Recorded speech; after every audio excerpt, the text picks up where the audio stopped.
Hey guys, so I was just looking through a bunch of like cabinets or whatever, and I found this old camera. It's the Sony DSC W170 Super Steady Shot.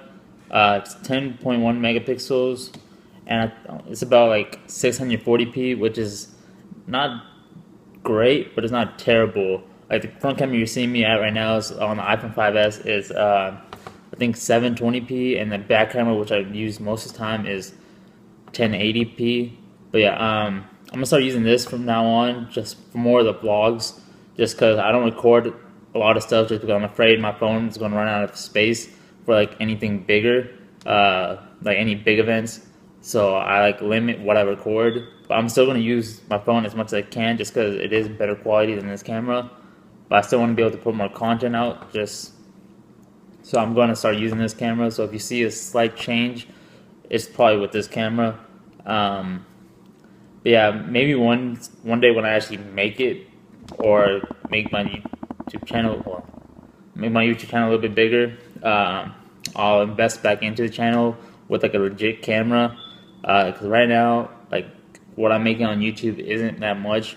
I'll just be honest with you guys. I'll tell you guys how much I make. Either $100. God no, I wish. It's not even $20, and it's not even $5. I'm making 5 cents. That's 1 nickel. And honestly, I don't even make that much until with YouTube, you have to reach a certain amount of quota before you can deposit the money into your account. So technically, I make more money finding loose change in my car than I do on YouTube. So there's really no point in me making these YouTube videos. But yeah, on a more serious note, I really do hope my channel does help you in some way, to like, whether it's something as simple as, you know, just giving you a different workout or exercise to try out, or something a little bit further is to help transform your body, or give you more of like awareness of what to eat so you have a healthier, fit lifestyle, or something a little bit different. That if you actually find these videos amusing or entertaining, I kind of think you came into the wrong channel, because this video I don't think is that entertaining. But unless you really find this entertaining, then I mean, great. Or something extreme as like, you know, you're watching me make these YouTube videos, making a fool out of myself, just holding a camera in front round, whether it's in front of like no one or in front of like a gym full of people, just for you to like go out there and try something new or different, and not really care what people think. That's what I've learned from making my channel, is just stop caring what people think. And I don't know where I'm going with this, but I mean, I started off with this camera, and now I'm on like a little rant. So yeah, I'm just gonna say Hakuna Matata. Do whatever you gotta do. Focus on you, and that's it for my little motivational rant. Hey guys, so it's Monday today, and I know I said that I'm taking Mondays as a rest day, but I haven't done squats in a while, so I'm gonna just go in there, do probably like 5 sets of 5, and then a set of 10. And after that, I'm just gonna call it a day, because tomorrow I got deadlifts. But yeah, I'll see you guys then. And I might just do like a little quick how to do a squat, even though my squat form is not perfect. I'll just tell you guys some tips to help you guys have a better squat. Yeah. Alright guys, I'm gonna do a quick demo of how I like prepare, set up, and actually perform the squat. You'll see like the actual squat footage somewhere here, or here, wherever I end up putting this footage. But yeah, what I first like to do is I like to warm up my hips. So I like to do a few front kicks, back kicks, probably 10 each leg, and then do some side kicks this way, that way, and again do like 10 each side. And that's mainly just to warm up your hips, open up your pelvic area, just so the blood is flowing in there, is warmed up, and you reduce the risk of tearing anything. Alright, now that we got like the mobility stuff done, the way I like to warm up is I like to, for my 5 sets of 5 that I did today, I like to start off with the bar, just the bar, and then do probably like 10 to 12 reps with that. Then add probably like a 45 to each side, so 135, and then do about like 8 to 10 reps, then 185 for 6 to 8, then 205 for 3 reps, then 225 for 1 rep. The reason I do the 3 reps and the 1 rep is just to get my central nervous system ready for that extra load, so that when I actually do the sets of 5, that I'm not like dying inside. Like the weight's not like killing me. It's not too heavy. Even though 225 is really not that heavy, but yeah, this is just to help your central nervous system get ready for that load. Just so when you're in your working sets, you don't have to worry about like, oh crap, this is way too heavy. You can just focus on getting the reps in and just getting your work done. So there's two types of squats you can do. There's the high bar and the low bar. I personally like the high bar just because it's what I've always been doing since I've started lifting. And then there's low bar, which I've tried, but it just feels awkward on my wrists and my elbows. High bar is set where you set the bar on your traps, and low bar is where you set it right below. You tend to lean a little bit forward on the low bar just because it's set farther down your back. But for the high bar, you typically want to just try to keep your back, try to like between like 90 degrees and 45 degrees. So you want to just keep it like around here, and then just, but you know, as the weight goes up, your back will tend to lean forward just a little bit more.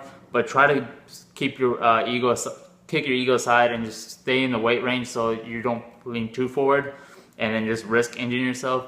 The way I like to actually do the set is as soon as I get under the bar, I like to have one foot kind of like forward and just kick back with it. Take 2 steps back, put my feet like shoulder width apart and toes slightly pointed outward. The best way to know where to put your toes is kind of like squeeze your butt, and your toes will naturally go where they should. And then what you do is, as soon as you're under the bar, take a deep breath, and then just hold your stomach, like put so much pressure in it as if you're about to like embrace like a punch, and just hold that during the whole movement. So go down, come back up, and then hold that tension throughout the whole movement, and then release as you get back up, and then repeat for as many reps you're doing. Alright, so in terms of like depth of how low you should go, I highly suggest that in your warm-up phase, you go ass to grass, just because that little extra effort will just help get your mind ready to go that full range of motion. But when you're actually doing your working sets, you don't really have to go that low. You can just go about 90 degrees or parallel to the ground. Going a little bit further down, less than 90 degrees, will just work more of your glutes. Which if you're trying to improve that, then I highly suggest going ass to grass. But in most cases, you just have to go 90 degrees and just come back up. So yeah, so that's basically the fundamentals of all you need to know about how to squat. If you guys want me to teach you guys how to do like a different workout, just leave it down in the comment box below, and I'll do a quick demo like similar to this on how to perform that movement. But yeah guys, I'll see you guys in the next clip. Alright, so you know how I mentioned that I found the camera earlier? So the battery on that, I've realized, dies down really quickly, so I need a new battery. So I'll get that pretty soon. But yeah, today I'm in my lab. I'm getting my body fat tested through like the skin fold caliper method. It's done by other classmates, so there's going to be like some sort of error, but it's done by multiple classmates. So I'll try and get the average and then just tell you guys where I am. And it's going to be plus or minus like 3%. Let's just say 3%. So yeah, I'll see you guys when I get to lab. So I just got back from lab, and we did the skin fold caliper measure to like test our body fat. And I want to see the average between all the people that tested it on me was about 11%, which I'm gonna just add 2% to that, just because 12 to 13% seems more realistic. But yeah, so I'm about 12% body fat, and so the rest of the day I'm not really gonna do much other than study for my test tomorrow. So that's gonna be all for this clip, and I'll see you guys tomorrow. Hey guys, so this is currently the next morning. I got my test today at 1 o'clock and deadlifts immediately after that. But yeah, I'm whispering right now because my roommates are still sleeping. Yeah, see you guys later. Alright guys, I just finished my test and a leg day. I think I got an A, or like an 85 to an A, so shout out to him. But yeah, when I started deadlifting, I got way too into it that I just didn't feel like recording. I just wanted to focus on the workout and just knock it out of the way. But I'm gonna just call an end to this video. Later on, I have a training session with 2 females. So for all my female viewers, you guys might want to check out the video coming on Friday, which shows like me training them. So you guys might like benefit from that. But yeah, I'll see you guys later. Thank you. Bye.